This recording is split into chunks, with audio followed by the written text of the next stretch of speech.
Lo primero que quiero decir es el origen de mi conocimiento de Carlitos, porque cuando con mi familia nos mudamos al centro, fui a parar a una parroquia en la cual estaba también Carlitos. Pero yo terminaba del bachillerato, tenía 18 años, y él 12.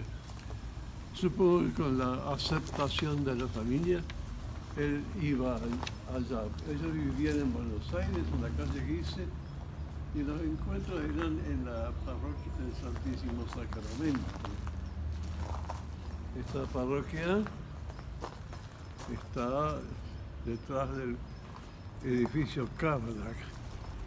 Él era aspirante de ese católico y yo soy delegado. Pero esto fue en el año 40, a partir del 42.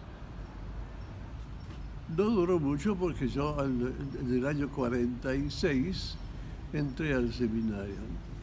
Dado el régimen severo disciplinar del seminario, ya nos encontramos más.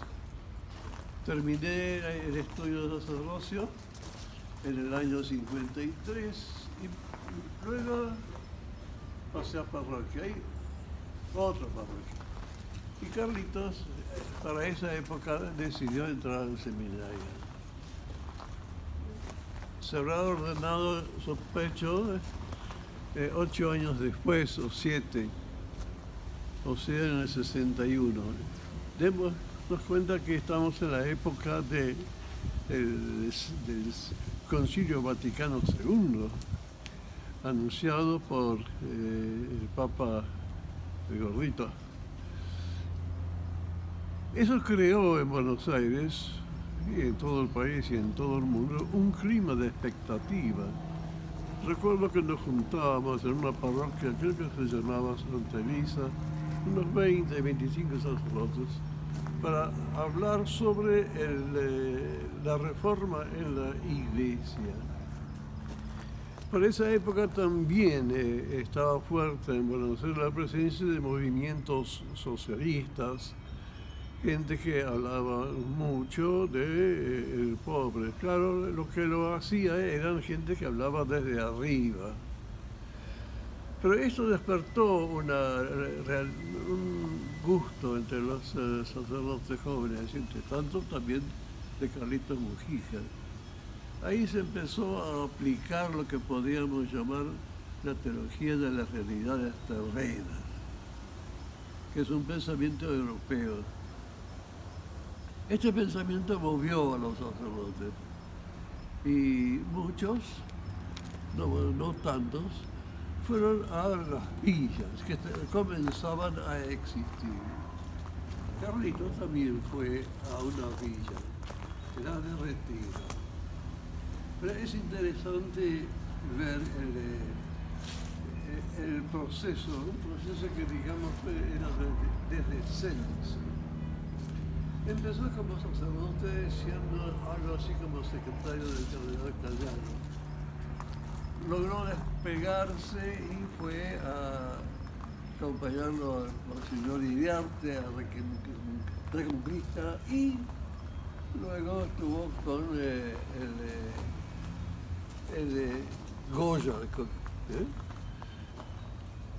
Luego aparece fuertemente en la villa. Para ese entonces yo ya era víctima, digamos así, del famoso proceso del general Aramburu. Bueno, el hecho es que como consecuencia de eso yo pasé a ser una especie de excluido, o sea, cura vago. Tuve la fortuna de estar en el grupo de sacerdotes que nos encontrábamos hablando del Concilio Vaticano II. Estamos en el año 71, 70. Yo había salido de la cárcel y bueno, me enganché con los curitas de las villas, entre los cuales estaba Carlitos. El proceso de los curistas de la villa es muy interesante. Desde una visión europea de la teología y de la iglesia, se pasa a una visión latinoamericana de la iglesia. ¿Qué quiere decir eso? Que de los libros se pasa a las personas y los hechos. ¿Cómo es eso? Al hacerse sacerdotes de las villas, entran en contacto con algo que podríamos decir que es nuevo en la vida de muchísimos de los sacerdotes de villa.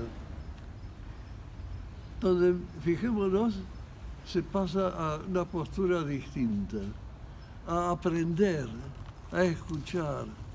Los padrecitos fueron a su villa y disimularon la existencia del sacerdocio en ellos.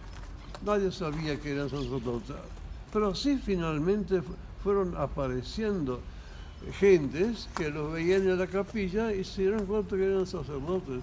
Entraron en una relación. Esa relación fue aleccionadora, porque se empezó a conocer el sentir popular. Ese sentir popular, en muchísimos casos, en la mayoría, era peronista. Entonces, entró en el conocimiento de los padrecitos una profundización de la Biblia y al mismo tiempo una profundización de la realidad nacional.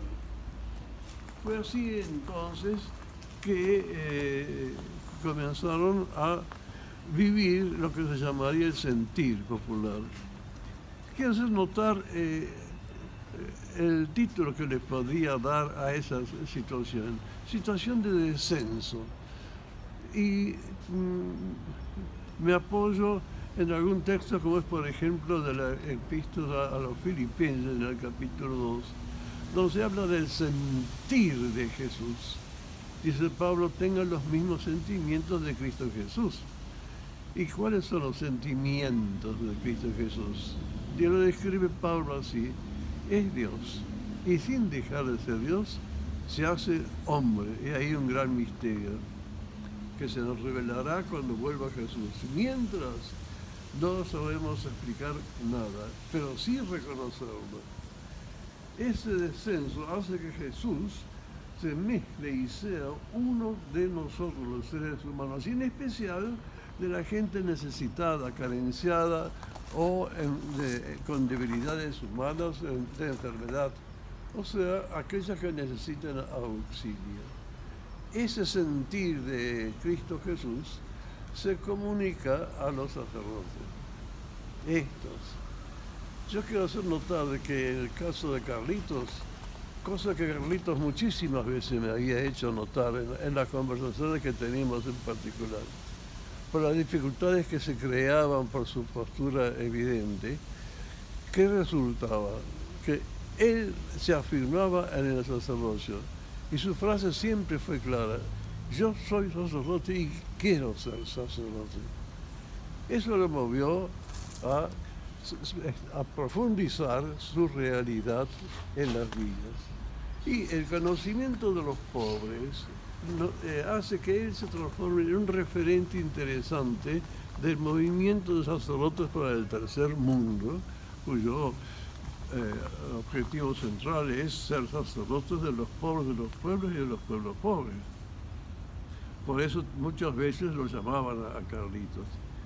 Nos hicimos medio famosos y pensamos, en reuniones muy importantes que tuvimos, cuál debería ser nuestra postura. Y llegamos a la conclusión de que conducción política no. Esto es importante, ¿por qué? Porque en un momento determinado supimos que Perón tenía intención de agregar a su gabinete a algunos de nosotros.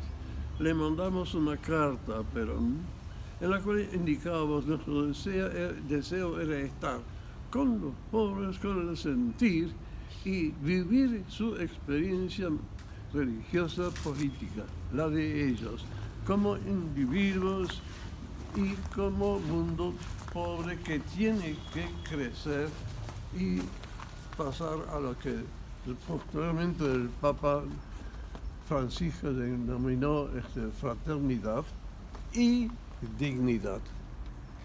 Esto, sin embargo, nos hace famosos. Y cuando Perón vino, nos ofreció un cargo, pero se discutió, se habló, dijo no. Como máximo, Carlitos tomó la postura de asesor en el Ministerio de Bienestar Social. Pero ahí estaba López Rega y no podían coincidir. Así que presentó su renuncia. Nos enteramos de la presencia de amenazas, cosas que se cumplió, porque alguien del ministerio fue el que mató a Carlitos Mujica.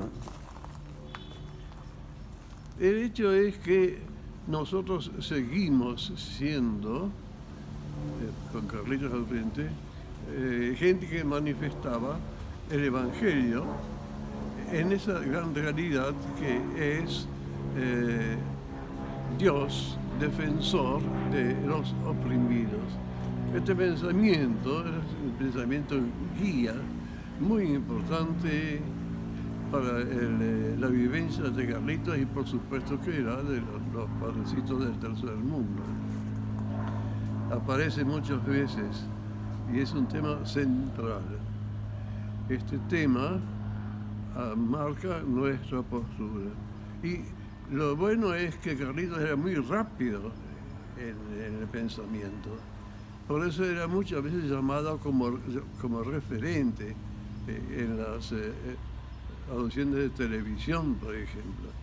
Y de allí que era para nosotros alguien que se daba a conocer y nos conocían a nosotros. Pero creo que es importante ese hecho, la referencia. Veamos algo más.